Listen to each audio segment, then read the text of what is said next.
Sana lang talaga, Pastor Kibuloy, this time, manindigan na tayo laban para sa ating Dutertes. PRRD and BP Sara. Nanakaw. Sobra na yon. That's below the belt. And we know that you have been paid to do that. We will not take that sitting down. Kaya tama yung sinabi ng ating dating Pangulo. We need an audit of all the money that are being spent. Hindi lang confidential fund. Ikaw, Franz, kayo nga komunista dyan sa Congress. Yung mga left, how did you spend the money all this year? Ayan, demand natin to sa mga hinayupak na mga komunista na to.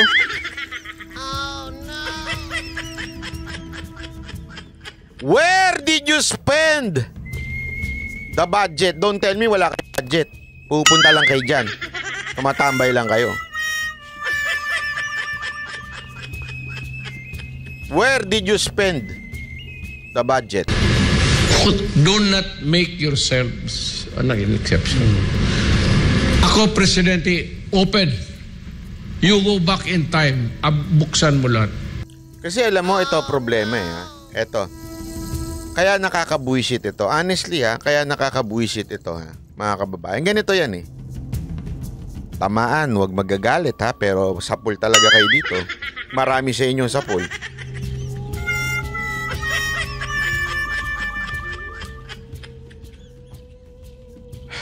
Do you know? Say what? No! The only way, o sabihin na natin, the best way to destroy your children. Sandali, banat pa ba't napunta dyan? Papakita ko lang sa inyo. The best way to destroy ang ating mga anak, ang ating children, is when they see you having a double life. Sa madaling salita, hypocrisy will destroy every children that we have. Halimbawa, tatay. Sasabihin niya sa anak niya, "Anak, huwag kang maglalasing-lasing huwag kang lasinggero Juliet, salamat po. Huwag kang dyan huwag kang basag ulo, huwag kang lasinggero dyan Opo, tatay. Tapos uuwi kang lasing.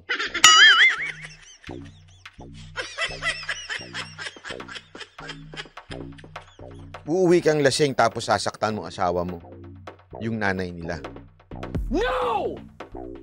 Alam mo, sa gagawin mong yan, you destroy yung anak mo. Mga nanay, sasabihin nyo sa anak, "Uy, huwag kayong makiri.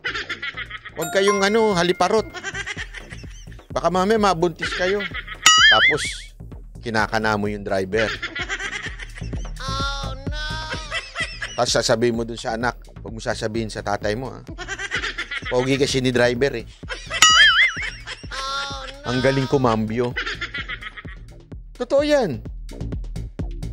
Nakikita nila yung double life mo yung hypocrisy mo. Sa tingin mo, anong kanilang ma-adapt? Ganun din. You destroy them. So what am I saying? Simple as this. Etong mga mga congressman natin, grabe, akala mo kung sino hindi kurap pag pinuna nila yung mga ahensya ng gobyerno? Etong mga mambabatas natin, akala mo kung sinong punahin etong mga ahensya ng gobyerno tungkol sa budget nila?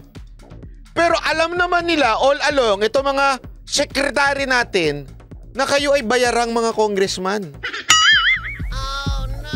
Kaya din hindi nawawala ang korupsyon sa Pilipinas. It's because etong mga nagsasabing wag kayo mag-corrupt, gamitin nyo yung tama yung budget nyo, are the same people na tinutulungan ninyo para magkaroon ng budget. Nagigets nyo? The same people.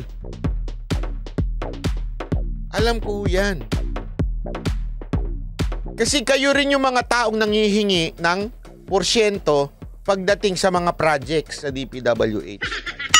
Tapos kayo magsasabi sa DPWH, gamitin nyo ng tama yung budget nyo. Tapos same din ang gagawin ninyo.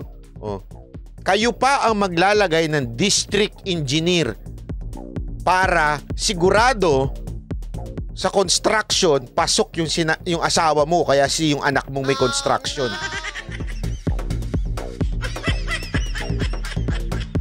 O sino yung mga nagtaas dito sabi nilang sasama sila kay Pangulong Duterte? Sino nagtaas dito? Tingnan ko nga yung mga kamay ng sabing, sige, sasama kami sa panawagan ni Pangulong Duterte. Taas nyo yung mga kamay nyo. Taas nyo. Kami. O, ayan o. Ayan na yung mga sasama. O sige, yung mga nagtaas ng kamay, nag-like na ba kayo? Taas kayo ng kamay na sasama kayo kay Pangulong Duterte, mag-like, ayaw nyo pa? Sasama kami! We will follow PRRD! Pero hindi kami nagla-like.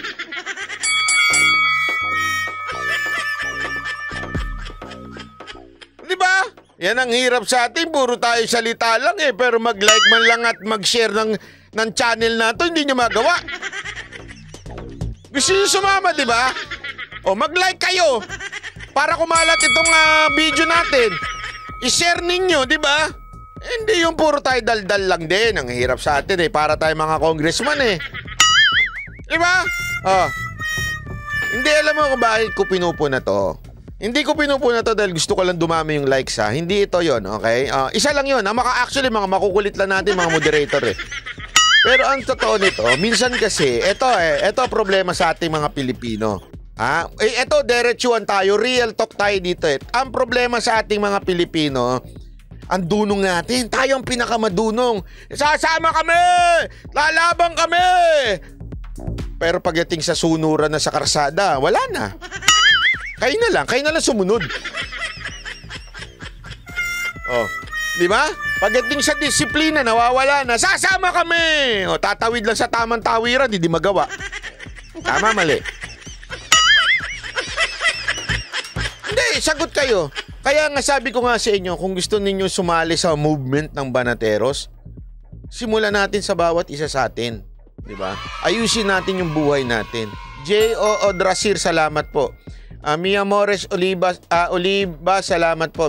Mia Morex. Auntie V, maraming salamat po. Hindi, sa akin, sabi ko nga the real change is ourselves. Tayo mismo. Magsimula tayo sa ating sarili. 'Di ba? Tayo mismo. Sa atin dapat magsimula ang tunay na pagbabago. Gusto ninyo magbago. Gusto ninyo maayos tong bayan natin. Pag may nakikita kayo mga videos na ganito na sa tingin ninyo ay sinasang-ayunan ninyo, wag lang mo tayo basta maglalike ako. Si Banat Bay na-entertain ako. Mukhang cartoons. Wag lang ganun. Ipakalat ninyo dapat. Hindi dahil sa gusto kong kumalat lang Kasi alam nyo, tandaan ninyo, si Banat Bay ay iisang tao. Hindi kaya ni Banat Bay. Si Coach Oli iisang tao. Si Boss Dada, 3 tao yun. Laki nun So dapat, kung tinutulungan nyo ako, tulungan nyo rin yung dalawa. Kasi tandaan ninyo, ang mahirap, alam nyo, hindi birong labanan etong mga vlogger na bayaran. Sila ay may pondo Kami hindi, wala. Kami kailangan namin magtrabaho pa. Kailangan pa namin, kaya nga si Boss Dada, di pa nagre-resign Ako, eto pa rin. Ang tanda-tanda na. Sumasayaw para mo ka guys, di ba?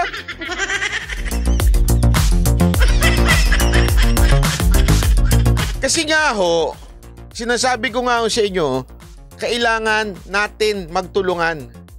Ito na yung kumpas ng ating Pangulong Duterte. Kumukumpas na siya. First time, alam mo, nung napanood ko yung kanyang gigan sa masa, sabi ko, yes! Ang hirap lumaban ng walang pinuno. Hindi totoo Kasi, isipin nyo, araw-araw kaming pumuputak dito. Araw-araw. Ang hirap. Kaliwat kanan ng bomba ng kalaban sa amin. Babantaan pa kami. Kaliwat kanan yun. Ang hirap lumaban na mag-isa. Alam kong kasama ko kayo.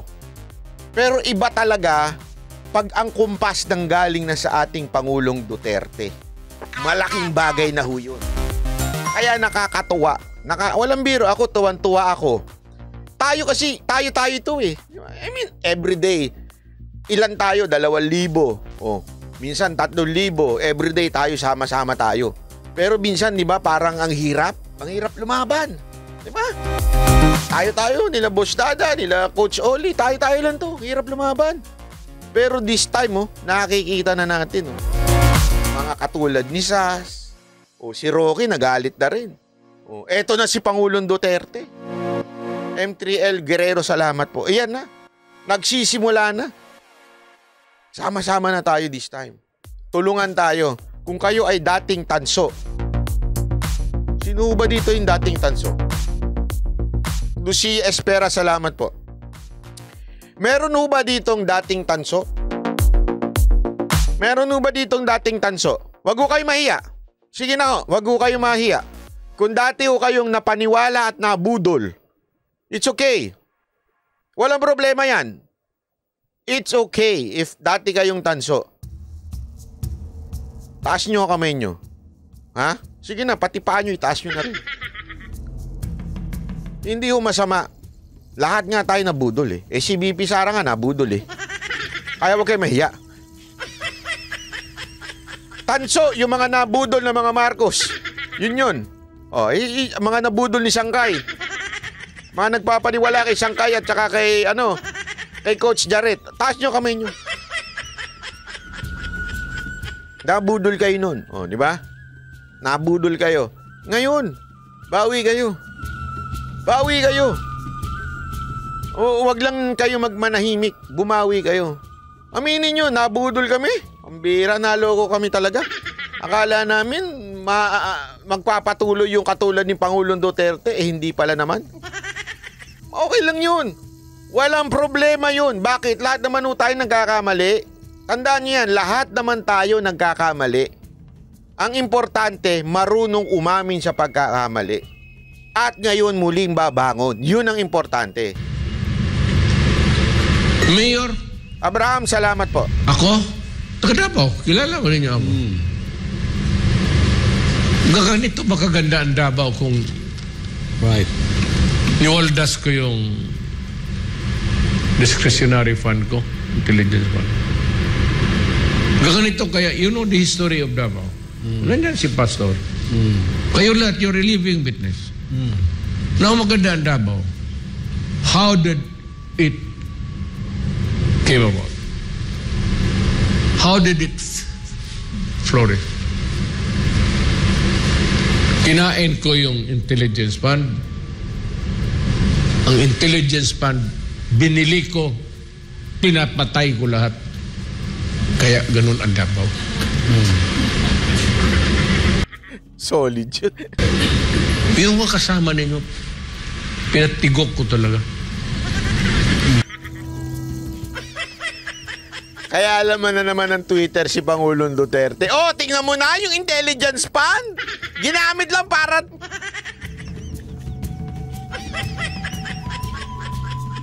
Yun ang totoo. Ang gusto ninyong malaman?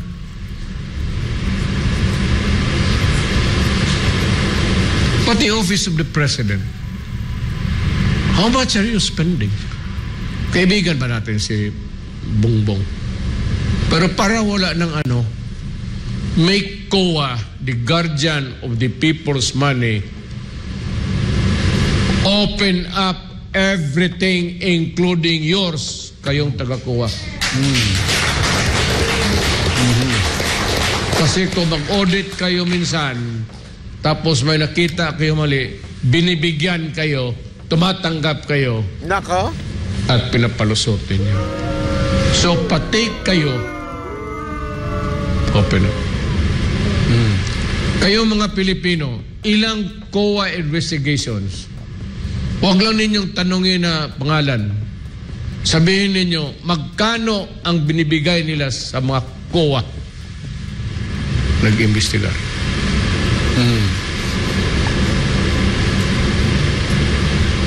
Totoo yan.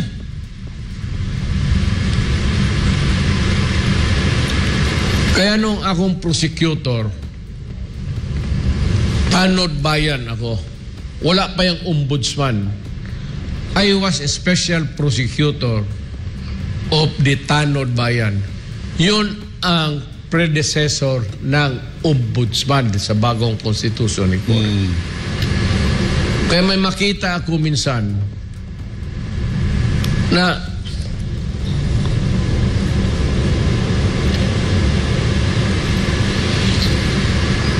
mga municipal auditor, municipal treasurer, pupunta ng korte, gidla-gidla yung barong. Siyang sira na parang hiniram lang. Sabi ko, Tres, bakit? Ano? Ay, may kaso. Sige, akong special prosecutor ako ng, in addition to being a prosecutor sa city government, I was fiscal. I was also designated as a Tanod Bayan special prosecutor. Ombudsman na yan ngayon.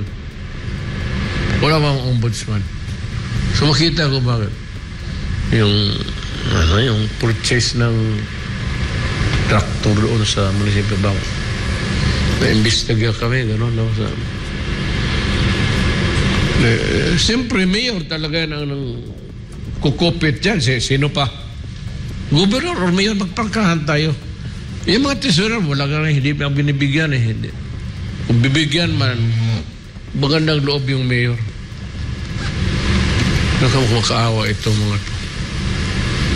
Kaya binibagsak ko yung kaso. Ako na maghanap, ibagsak ko yung kaso. Kasi alam ko yung pera, hindi naman pumunta sa kanya.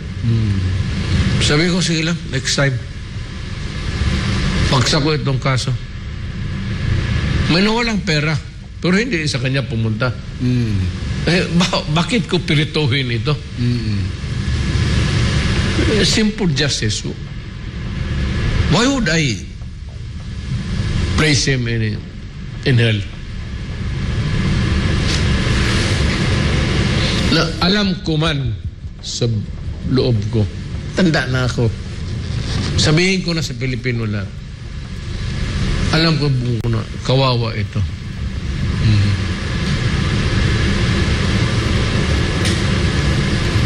Now, back tayo dito sa terrorism.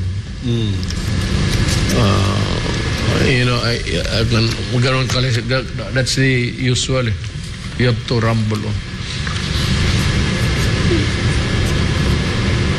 Kasi hindi rin niya ako maintindihan rin. I have to hindi invent stories. I have to mag-storytelling ako para maintindihan ninyo ang gaano ang utak ko tumatakbo. Itong terrorism will affect us whether we like it or not.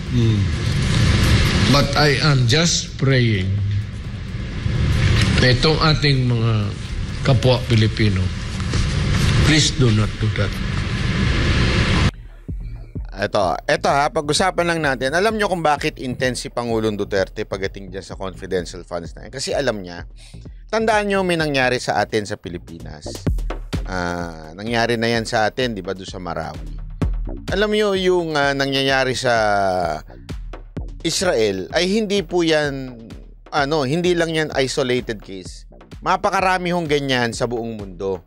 Nagkataon lang, dito talaga yung medyo sumiklab ng todo. Meron din tayo niyan, huwag niyong kakalimutan. Meron din tayo niyan. May mga extremist din po sa atin. Kaya nga alam nyo, nung inuna yung nagtangka nung panahon ng Marawi, di ba? Naalala nyo yun. Wasak ang Marawi. Nakita nyo naman ang nangyari doon. At napakalaki ng papel ng confidential at intelligence funds, especially yung mga napaka-importanting opisina na talagang nakikipag-deal dyan. Kaya nga ako sabi ko yun, from the DepEd to the OBP, importante yan. Even the President, in fairness naman, ako ayoko matanggal yung confidential ng Presidente. Part yan. Intel din niya yan. Kailangan niya yan. Okay? Kailangan din ng OBP at definitely ng DepEd. Sila ho kasi ang nag-aalaga ng ating mga kabataan. Na alam naman natin, diyan talaga nagre-recruit. Simula yan, mula high school. Actually, elementary pa lang eh. And nakikita ho natin yan. Halimbawa ko sa inyo, ito na lang halimbawa ko sa inyo. Yung Socorro na yun, di ba? Estudyante ang target. Kasi yan ang motibo nila eh. Alam nyo ba kung paano mag-isip yung mga yan? Magparami sila ng magparami through pag-aanak ng pag-aanak. Tapos, bata pa lang, doon na nila sinisimulan. I-doctrine. Mapunta yung doctrine sa kanila. Hindi naman po pag matanda. Pag matanda, sabi nga, di ba? All dogs, you cannot teach them new tricks. Mahirap na. Sinisimulan yan sa bata and through the schools. Yan ang unang diskarte. Kaya nga sinabi ni BP daw kay Pangulong Duterte, saan mo ba gagamitin yung confidential funds? Talagang sinabi ni BP sa kanya nung sila ay nandun sa nagkita doon sa parang lamay. Para ho sa military training, para sa mga eskwelahan. Yun talaga ang motibo niyan. Huwag na nating magbalik-balik na rin. Siyempre, hindi maipaliwanag kasi alam naman may kukontra na naman, may tatarget na naman sa kanila. Importante yan eh. Napaka-importante yan. Kaya nga ako natatawa, pasensya na ho doon sa mga kakilala ko, na galit sa confidential fund ni OBP. Galit sa confidential fund ng DepEd, pero hindi galit sa confidential funds at extraordinary funds ng Congress.